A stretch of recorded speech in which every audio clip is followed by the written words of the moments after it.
लूणा जे फंदे में सिलेवान फाथो विझी खूह में पूरन ॿई हथ कपाया। दुरु दादलो भी भॼी वियो बननि में केकईअ राम खे होत पर्वत पिनाया। राजा ॻुए भर्त खे छातीअ सां लॻाए चयो त नाथ तव्हांखे इहो शौक़ु करणु बिल्कुलु न खपे, नथो घुजाए। तव्हांखे इहे शौक़ु करणु बिल्कुलु नथो जुगाए, छो त तव्हां राम खे प्यारा आहियो। त राम वरी तव्हांखे प्यारो आहे, तव्हां बिल्कुलु निर्दोष आहियो। विधाता जे हिन खेल ते तव्हांखे राज़ी रहणु खपे। भॼन ॾिसी खेल खावंद जो हमेशह ई हसणु घुरिजे। नओं ई नाम जो नाटक प्रीतीअ सां पसंदि घुरिजे। कॾहिं हरिचंद्र राजा हो, कॾहिं हरिचंद्र राजा हो, कॾहिं मुर्दा जलाए पियो। रंगीअ जा रंग ॾिसी बाबा न माया में फसणु घुरिजे। कॾहिं पियो कैद शेवाजी, कॾहिं मुगलनि जो महाराजा। रजा ते राम जे राजी सदा रूह में रहणु घुरिजे। चढ़े कॾहिं घोट घोड़ीअ ते, कॾहिं चिखिया मथां चढ़ंदो। ॼाणी सभु मौज मालिक जी तमाशो ई ॾिसणु घुरिजे। ॾिजे ना ॾोहो कंहिंखे कंहिंते बि, वाह ॾिजे ना ॾोहो कंहिंते बि, हेमा होणी ईअं हूंदी। सब्र सां सूर सौगातूं ऐं सच्चे बि सहणु घुरिजे। सियावर रामचंद्र की जय। भॻवान रजा में राजीव में ॾाढो ॾिठो आहे। ददा दोष साहिबनि वाणी जा ददा दोष, इसको दोष पंहिंजे कर्मनि जो ई आहे सभु।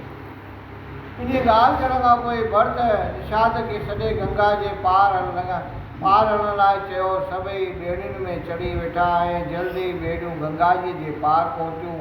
ॿिया सभई पालकियुनि ऐं सवारियुनि में चढ़िया, मगर भर्त सेवक जो धर्म कठन ॼाणी पेरे प्यादो पंधु हलियो ऐं जर जंग जागींदा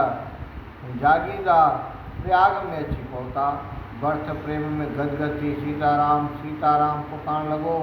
संदसि पेरनि में छाला पइजी विया हुआ ऐं कुकड़ा थी पिया हुआ। सियावर राम से ईअं पिया शोभनि जीअं सूरज जे किरण पवण सां कमल गुल ते माक जूं बूंदियूं शोभा पाईंदियूं आहिनि। नेठि प्रयाग में सभिनी उते अची सनानु कयो, जिते गंगा ऐं जमुना पाण में अची गॾियूं थियूं। ब्राह्मणनि खे घणो ई दान पुण्य ॾेई प्रसन्न कयाऊं। तॾहिं भर्त प्रयागराज खे हथ जोड़े प्रार्थना करणु लॻो त हे प्रयागराज, तव्हीं सभिनी मनोरथनि जो सिद्ध करण वारा आहियो। मां पंहिंजो खत्री धर्म त्यागे तोखां इहा भीख थो घुरां। दौरो धर्म अर्थ ऐं काम जी नाहे मूंखे परवाह, फ़क़ति राम जे चरण जी चित में आहे इच्छा। मूंखे धर्म अर्थ काम ऐं मोक्ष जी का बि घुर्ज कान्हे। मुंहिंजो मन श्री रामचंद्र जे चरण कमल में सदाईं जुड़ियो रहे, इहा मुंहिंजी इच्छा आहे। जीअं पपीहो बरसाति लाइ वाझाईंदो रहे थो, तीअं मुंहिंजो चित बि श्री रामचंद्र जे चरणनि लाइ बाॼाईंदो रहे थो। जीअं कोठारीअ में तपण करे सोन जी शोभा वधे थी, तीअं स्वामीअ जे चरणनि में प्रीत रखण करे सेवक जी शोभा वधे थी। भर्त जी प्रेम भरियल प्रार्थना ॿुधी त्रिवेणीअ मां हीअ वाक वाणी निकिती त हे भर्त, तुंहिंजो सुभाउ त साधुनि जहिड़ो आहे। तूं राम खे अति प्यारो आहीं, तंहिं करे तूं को शोक न कर। त्रिवेणीअ जा इहे प्रेम भरियल प्रलाव ॿुधी भर्त पंहिंजे सेना समेत भारद्वाज ऋषि जे आश्रम में आयो। मुनि हुनजो शील ऐं निम्रता ॾिसी ॾाढो प्रसन्न थियो ऐं चवणु लॻुसि त हे बचा, मूंखे तुंहिंजो सारो हाल मालूम आहे। होणीअ सां कंहिंजो वस नथो हले। कैकई जे करतूतनि करे तोखे कंहिं बि हालत में लॼी थियणु न घुरिजे। हुनजी सरस्वतीअ माता बुद्धि बिगाड़े छॾी हुई, इन में कंहिंजो बि दोष कोन्हे। वेद ऐं लोक जी इहा मर्यादा आहे त जंहिंखे पिता राज ॾिए तंहिंखे वॾी ख़ुशीअ सां स्वीकार करणु घुरिजे। तंहिं करे जेकॾहिं तूं राज करे हा त तोखे को बि दोष न लॻे हा। रामचंद्र बि इहा ख़ुशख़बरी ॿुधी ॾाढो प्रसन्न थिया, पर हाणे बि चङो कयो अथई। जो श्री रामचंद्र खे मनाइण थो वञे। रामचंद्र सीता ऐं लक्ष्मण तुंहिंजी चित ॾाढी वॾाई पए कई। हे भरत, तुंहिंजो निर्मल प्रेम ऐं स्नेह सां भरियल चाव रूपी चंद्रमा भक्ति रूपी आकाश में भक्तन रूपी कमलनि ऐं चकोरनि खे आनंद ॾियण वारो आहे।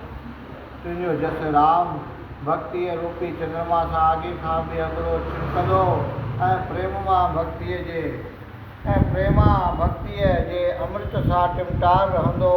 तुंहिंजो पिता राजा दशरथ जी महिमा केरु वर्णन करे सघंदो। तुंहिंजनि वॾनि में राजा भागीरथ गंगा जीअ खे पृथ्वीअ ते आंदो हो, जंहिंजे प्रेम जे वश थी श्री रामचंद्र अवतार धारियो हो।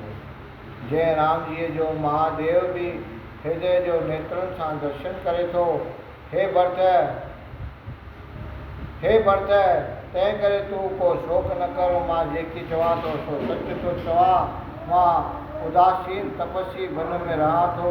मुंहिंजो त कंहिंसां बि वास्तो कोन्हे। वॾा भाग आहिनि जो राम लक्ष्मण ऐं सीता जो दर्शन प्राप्त थियो आहे। बोल सियावर रामचंद्र की जय।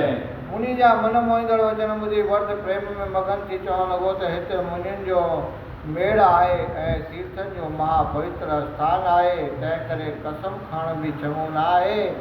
मां जेकॾहिं हिन स्थान ते कूड़ ॻाल्हाईंदो हुजां त जनम जनम जो हत्यारो थिया। न मूंखे माता जो शौक़ु आहे, न मूंखे इन्हीअ ॻाल्हि जो अंदेशो आहे त संसार मूंखे कायर कोठींदो। पिता जे मरण जो बि शौक़ु कोन अथमि, फ़क़ति शौक़ु इहो अथमि त राम लक्ष्मण ऐं सीता बैरागियुनि जे भेख में पेर प्यादा जर जंग जाॻींदा हूंदा, मृगशाला जा वस्त्र ढकींदा हूंदा, फल फूल खाई पेट भरींदा हूंदा, कखनि ऐं पननि जे सेजात सुम्हंदा हूंदा। मुंहिंजो इहो दुख तॾहिं दूर थींदो जॾहिं हू मोटी ईंदा। भरत जा इहे वचन ॿुधी मुनि महात्माउनि भरत खे धीरज ॾेई चवणु लॻा त बचा, तूं को शौक़ु न कर। श्री रामचंद्र जे दर्शन करण सां तुंहिंजा इहे सभई दुख दफ़े थी वेंदा ऐं मन जूं मनोकामनाऊं पूरन थींदियूं। तंहिंखां पोइ भरद्वाज मुनीअ भरत जी महिमानी मोकिलाई। रिद्धियुनि सिद्धियुनि सभई अची हाज़िर थियूं। रामचंद्र की जय। रिद्धियूं सिद्धियूं सभई अची हाज़िर थियूं। अख शिम में मज़ेदार महिलात मंगी विया, जंहिंजे शोभिया अॻियां राजा इंद्र जा सुंदर विमान बि पिता ते लॻा। तपोबल सां मुनीअ अहिड़ा पदार्थ उत्पन्न कया जो ब्रह्मा जी रचना बि कुझु ते लॻी।